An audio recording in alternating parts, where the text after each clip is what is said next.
c'est la Sûreté.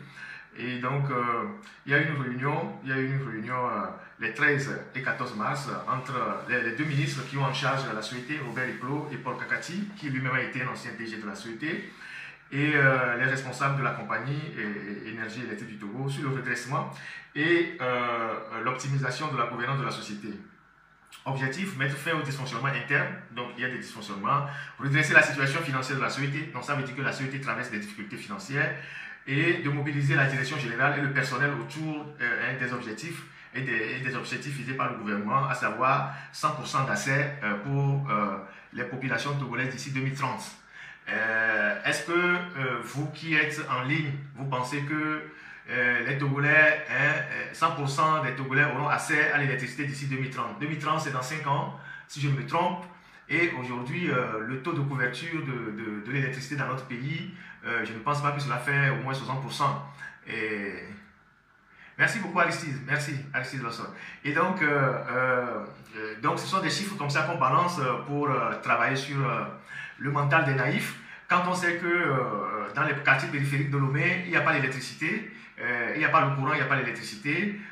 Moi, je reçois tellement de messages, vous savez, mes boîtes mail, tous mes inbox sont devenus des murs de lamentation. Hein, mes pages Facebook sont devenues des murs de lamentation pour les Togolais. Et je reçois énormément de messages, que ce soit à Déticopé, en tout cas tous les quartiers périphériques de Lomé, où il n'y a pas d'électricité, où il y a les araignées, où il y a les problèmes de baisse de tension, où on a déroulé les poteaux électriques mais on n'est pas venu faire le branchement. Pas plus que cette semaine, les gens de Pala, je pense Cognito, m'ont envoyé un message qu'ils ont trop vite fait de danser parce qu'on leur a dit que le courant est arrivé. Effectivement, le courant est arrivé. Et on leur a dit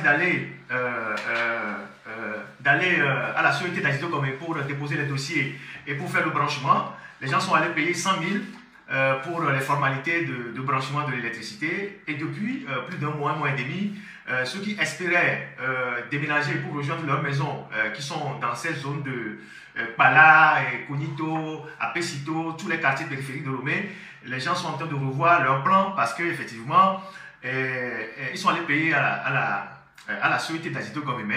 La Sûreté ne vient pas brancher les lignes. Et puis, il y a aussi des problèmes de transformateurs dans beaucoup de quartiers périphériques où on n'a pas acheté des transformateurs. Et donc, les gens n'ont pas l'électricité dans la périphérie de Lomé. Et le gouvernement nous dit, en 2030, il espère atteindre le taux de 100% de Togolais avec l'électricité. Bon, comme les Ivoiriens le disent, c'est encore voilà, une promesse voilà, qui est intenable. Donc, au niveau de la Sûreté, la réunion qui s'est passée la dernière fois, le 13 et le 14 mars, dit ceci: la société est au plus bas, ça veut dire que ça ne va pas. La société est au plus bas, ça veut dire que la société n'est plus en capacité de fournir le courant électrique aux populations de façon continue. Et donc, la société est au plus bas. La trésorerie ne se porte pas bien. Ça, ce sont les termes de la réunion entre le ministère et la Sûreté. Donc, ce n'est pas Ferdinand qui le dit, pour que après on dise que c'est Ferdinand qui invente des trucs. Donc, ça, c'est le rapport de la réunion. La Sûreté est au plus bas. Quand on dit qu'une société est au plus bas, c'est qu'elle n'est plus en capacité de fournir l'électricité et que sa trésorerie ne se porte pas bien. La trésorerie ne se porte pas bien. Le problème de la Sûreté, c'est un pas en avant, deux pas en arrière. C'est dans le rapport. Le problème de la Sûreté, c'est un pas en avant, deux pas en arrière. Vous voyez, donc c'est une société qui est en train de dandiner, qui n'est pas équilibrée. Voilà, on ne sait pas où est-ce que ça va finir cette histoire-là. Et je veux tout simplement vous dire que nous atteignons le fond. Nous atteignons le fond. Je veux tout simplement vous dire que nous atteignons le fond. Quand on dit qu'on veut atteindre le fond, c'est qu'on est dans le gouffre. On est dans le gouffre. Le temps est sérieux. Réveillons-nous, pas de blague. La Sûreté a de sérieux problèmes de trésorerie. Nous devons travailler pour la gouvernance. Pour la gouvernance. Et nous devons travailler sur la gouvernance. La qualité d'une entreprise se mesure.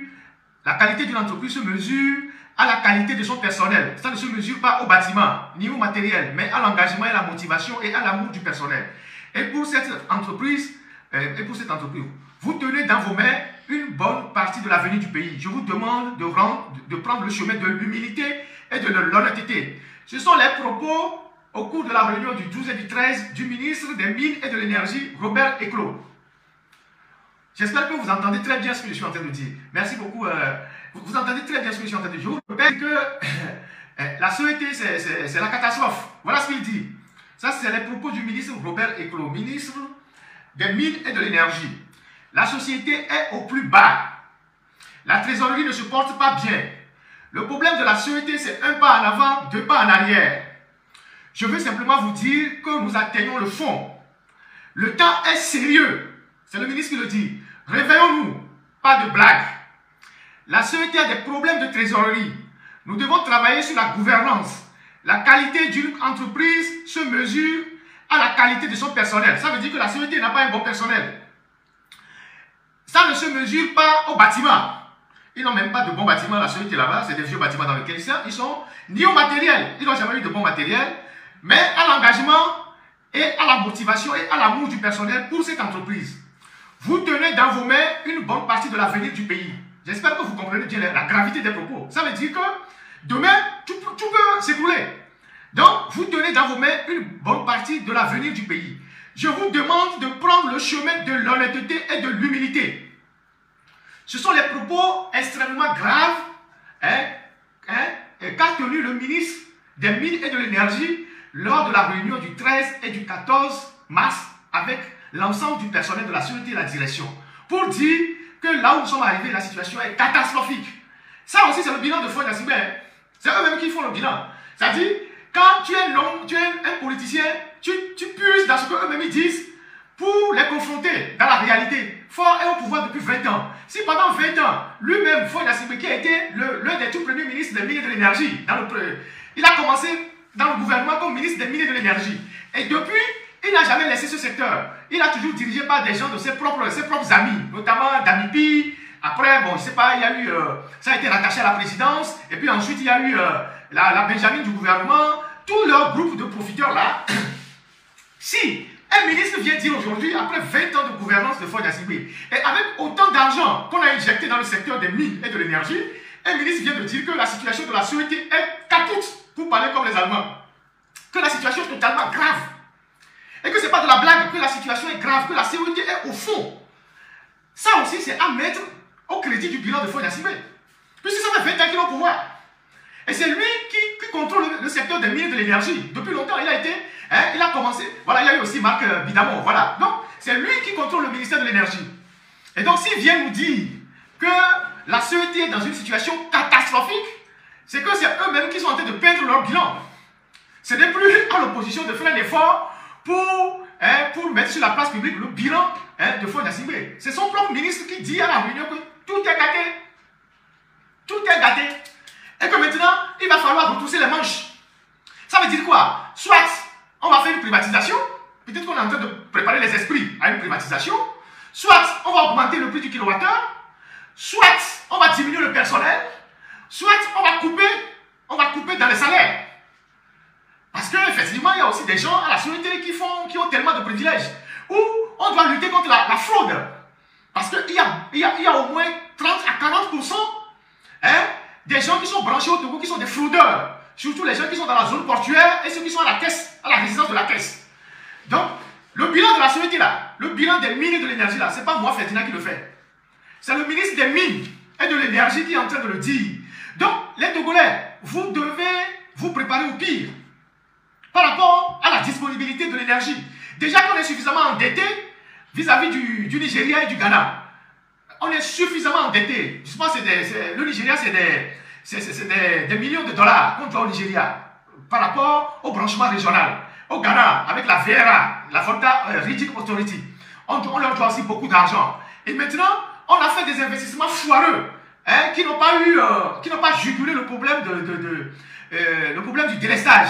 On a mis beaucoup d'argent dans Contour Global. Des gens en ont profité pour acheter des maisons aux États-Unis, pour scolariser leurs enfants dans les meilleures universités, pour détourner beaucoup d'argent. Ils continuent d'en détourner. On a mis de l'argent dans la centrale Kekeli. À peine on a démarré, ça a brûlé. Aujourd'hui, on ne sait pas si cette centrale est capable de fournir quoi que ce soit. On est parti chercher des histoires d'énergie solaire avec les Arabes. Là, on se retrouve dans une situation catastrophique. Et donc, la disponibilité de l'électricité pour faire tourner d'abord l'économie du pays, ou bien faire tourner même le pays, ça va être compliqué dans les jours à venir. Et ce n'est pas moi qui le dis. C'est le ministre des Mines et de l'Énergie qui l'a dit au cours d'une réunion avec la direction de la CET pour dire les jours à venir seront sombres. Les jours à venir seront difficiles. Parce que, voilà, l'entreprise n'a pas été à la hauteur. L'entreprise a des problèmes de trésorerie.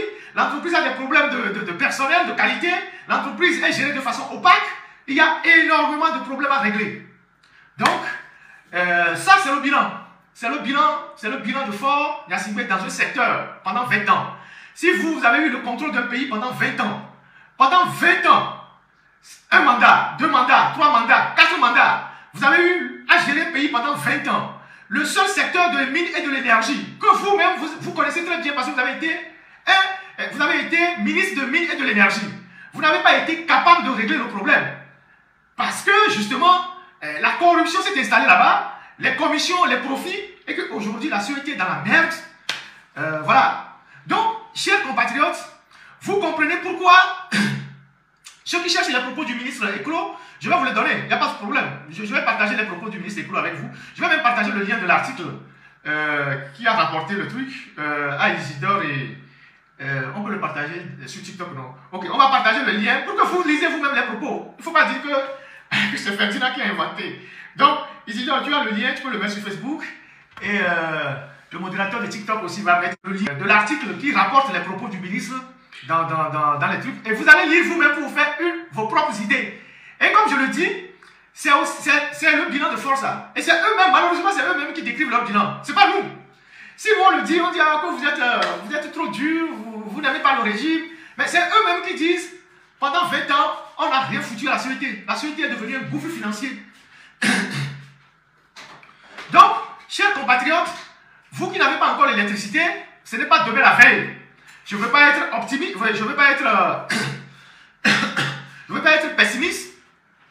Je ne suis pas de nature pessimiste, mais je veux être juste réaliste. Ce n'est pas demain la veille. Et je comprends pourquoi on a déroulé beaucoup de poteaux, mais on ne branche pas le courant. Parce que la disponibilité même du courant électrique n'existe pas.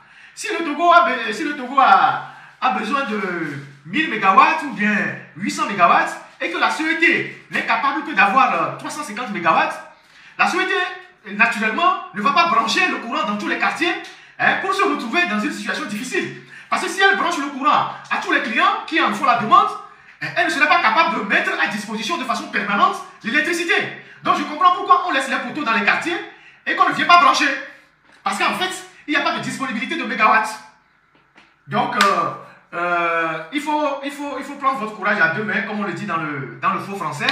Ceux qui n'ont pas encore l'électricité, ceux qui attendent l'électricité, on vous dit que la CET est dans le gouffre. Et ça, c'est le ministre de l'énergie qui le dit, que la CET est dans le gouffre. Et que la situation est intenable. Alors, comment est-on arrivé là? Ça, c'est la question que les gens doivent se poser. Société civile, partis politiques, voilà la question que vous devez poser au gouvernement. Parce que le Togo a souscrit à beaucoup de dettes auprès des partenaires bilatéraux pour résorber le problème du délestage. Comment se fait-il qu'aujourd'hui, on se retrouve avec une société, la seule société qui doit fournir de l'électricité, qui est totalement en faillite? Comment est-ce qu'on se retrouve avec une société qui est totalement en faillite?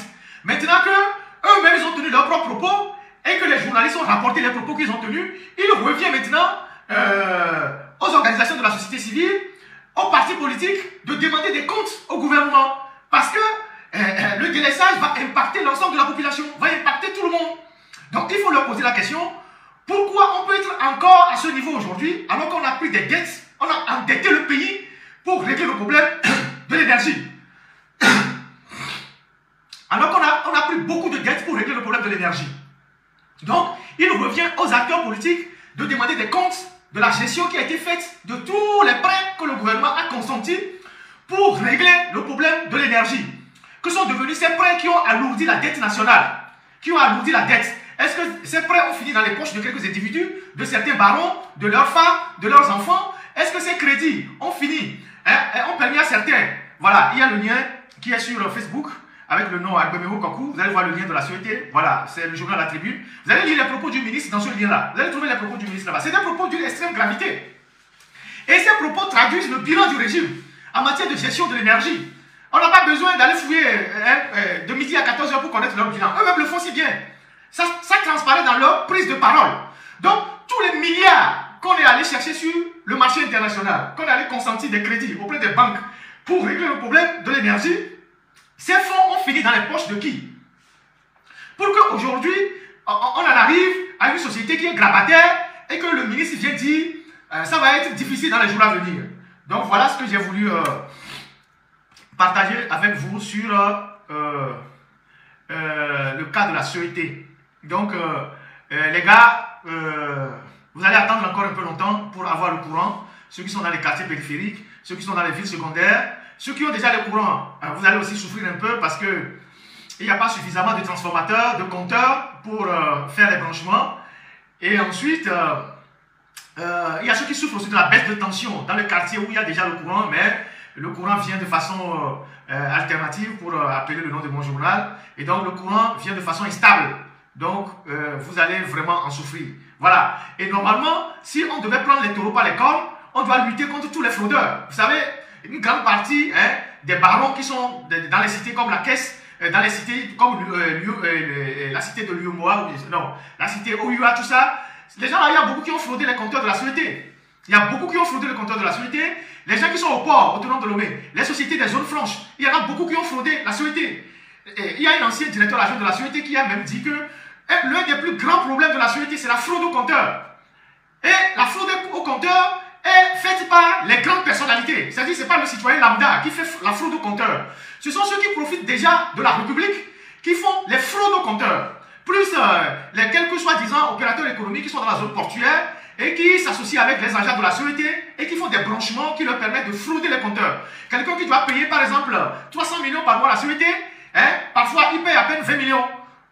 C'est une société dans la zone franche parce qu'ils font des fraudes au compteur. Voilà. Je ne sais pas si les casernes militaires, ils payent l'électricité. Je ne sais pas si toutes les maisons, toutes les résidences de Fonyasimbe sur l'ensemble du territoire, que ce soit à Kakaveli, à Agou, à Blita, je ne sais pas s'il y en a à Sokode, mais à Pia, Defalé, sur la rue de Kouméa, à Dapaon, ou toutes les maisons de Fonyasimbe, à Elavagnon, où il y a le courant de façon continue, où parfois on demande même à la CET d'aller installer des groupes puissants dans ces maisons-là, où on n'éteint pas les climatiseurs. Je ne sais pas si la présidence s'acquitte des factures de la CET. Déjà que les enfants des Yadema, c'est la présidence qui paie leurs factures. C'est-à-dire c'est vous et nous qui payons les factures de certains enfants des Yadema jusqu'à ce jour. Je ne sais pas si vous le savez. Même au camp hérité, là où l'ancienne première dame habite, c'est la présidence qui paie les factures. Donc c'est vous et nous qui payons les factures des enfants des Yadema, des anciennes veuves des Yadema, et tout, et tout, et tout. C'est vous et nous qui payons les factures. C'est la présidence, c'est sur le budget de la présidence qu'on paie les factures des enfants des Yadema, des veuves des Yadema. C'est comme ça que ça se passe. Si vous ne le savez pas, renseignez-vous. Les quelques enfants des Yadema qui ont embêté Fonyasimbe, on leur a coupé ça. Mais pour les autres, c'est la présidence qui paye. C'est la présidence qui paye. Donc, ces gens, ils vivent tranquillement sur le dos de la République. Même ceux qui avaient la monarchie dans les 14e, 15e siècle, ne vivaient pas comme ça. Ils ne vivaient pas sur les deniers de la République comme ça, ou les deniers du royaume comme ça. Eux, ils profitent de tout. Parce que vous voyez l'agent de la CET rentrer dans une maison d'un enfant de Yadema pour couper le courant, ou bien pour lui demander de payer une facture. C'est la présidence qui s'en charge.